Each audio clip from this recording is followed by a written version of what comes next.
नमस्कार, मैं हूं रंजन कुशवाहा भारत लाइव तक से। प्रधानमंत्री नरेंद्र मोदी जी दक्षिण के दौरे पर हैं।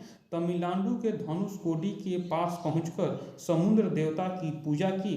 उसके बाद राम सेतु के दर्शन भी किए, पवित्र नदियों के जल से स्नान किए, अलग अलग कुएं के पानी से भी स्नान किए, मंदिर मंदिर जाकर ईश्वर से आशीर्वाद ले रहे हैं, क्योंकि प्रभु श्री राम के प्राण प्रतिष्ठा में सबसे बड़ा कार्यक्रम के लिए मुख्य यजमान बनाए गए हैं।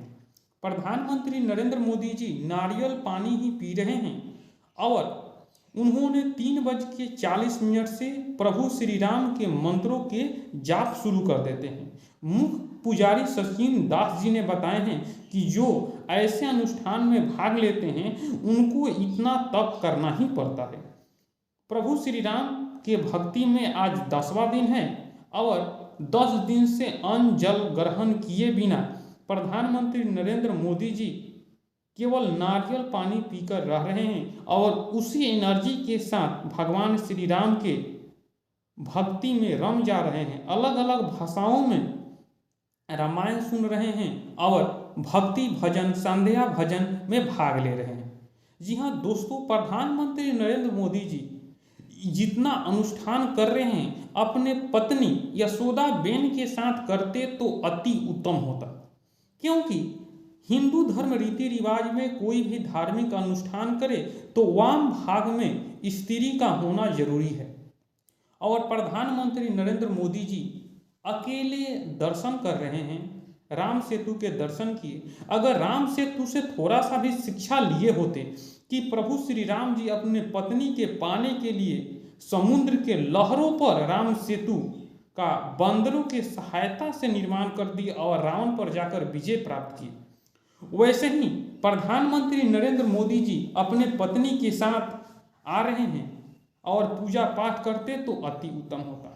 प्रधानमंत्री जिस तरह से दक्षिण दिशा में राम सेतु उस पर अलग अलग जहां पर राम जी गए हैं वनवास के समय वहां पहुंचकर दर्शन कर रहे हैं, अपने पत्नी के साथ दर्शन करते तो और उत्तम होता। जी हाँ दोस्तों, वैसे धर्मपरायण स्त्री इस धरती पर अब तो नहीं है, क्योंकि ऐसे स्त्री जो अभी भी नरेंद्र मोदी जी के नाम के सिंदूर लगा रही है, अभी भी नरेंद्र मोदी जी से उतना ही प्यार करती है जो शुरू के दिनों में करती थी, अभी भी नरेंद्र मोदी जी के बारे में कुछ भला बुरा सुनना नहीं चाहती है और इतने बड़े कार्यक्रम अनुष्ठान के लिए नरेंद्र मोदी जी अपने पत्नी के साथ नहीं आ रहे। बनारसी चुनाव में कागजों में सही अपने पत्नी का दर्जा यशोदा बेन को दे चुके हैं। जी हाँ दोस्तों, नरेंद्र मोदी जी जिस तरह से दक्षिण की यात्रा कर रहे हैं और रामचंद्र जी के जैसे दक्षिण दिशा से आएंगे, अयोध्या पहुंचेंगे, वहां प्रभु श्री राम के प्राण प्रतिष्ठा में भाग लेंगे। 40 मिनट का यह कार्यक्रम है।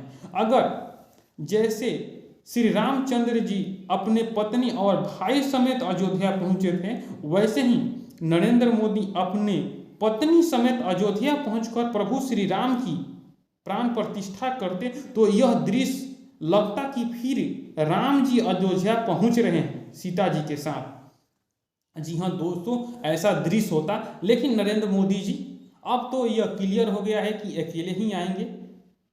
जी हाँ दोस्तों, रामचंद्र जी का प्राण प्रतिष्ठा का कार्यक्रम है, 40 मिनट का यह कार्यक्रम चलेगा। उसके बाद मंच को भी नरेंद्र मोदी जी संबोधित करेंगे। कठिन तप कर रहे हैं, नारियल पानी पी रहे हैं, जमीन पर सो रहे हैं कंबल बिछाकर, यम नियम के पालन करते हुए 3:40 से जाप शुरू कर दे हैं, श्री राम की भजन कर रहे हैं, संध्या वंदन कर रहे हैं। मुख्य पुजारी सचिन दास जी ने कहे हैं कि जो ऐसे अनुष्ठान में भाग लेते हैं तो इतना तप तो करना ही पड़ता है। आज नरेंद्र मोदी जी का कठिन व्रत का 11वां दिन है और वह अपने इच्छा से कर रहे हैं, लेकिन कल प्रधानमंत्री नरेंद्र मोदी जी अपने पत्नी यशोदा बेन से विरक्त हो जाएंगे या उनके फोटो के साथ पूजा करेंगे।